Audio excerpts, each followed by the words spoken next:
সামনে এমন একটা রেসিপি নিয়ে হাজির হয়েছি। কম বেশি কিন্তু সকলের বাড়িতেই ইলিশ মাছ থাকবে এই সময়, কিন্তু মান কচু দিয়ে ইলিশ মাছের ঝোল, এটা কিন্তু আমার বাড়িতে খেতে যা টেস্টি। চলো দেখে। মাছগুলো নুন হলুদ দিয়ে মেখে আস্তে আস্তে কচুটাকে পিস পিস করে কেটে এক পাশে গরম জলে সেদ্ধ করতে দিয়েছি। এটা কিন্তু বেশি ভাজবো না, হালকা ভেজে নেব। একদম ঘরোয়া পদ্ধতিতে রান্না করছি।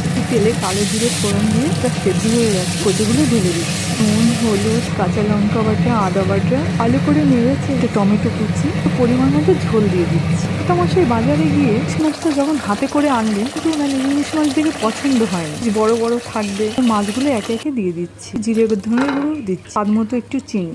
মশাই দেখে কি বলছে, এই মাছটা না আনলে বোধ হয় এই রান্নাটা পেতাম না। আমিও ভাবছি ঠিকই বলছি, হয়তো পোস্ত সর্ষে দিয়ে খাই। এই ধরনের রান্নাগুলো কিন্তু আমরা পেছনেই ফেলে আসি, কিন্তু রেডি রান্নাটা। আর যদি ভালো লেগে থাকে অবশ্যই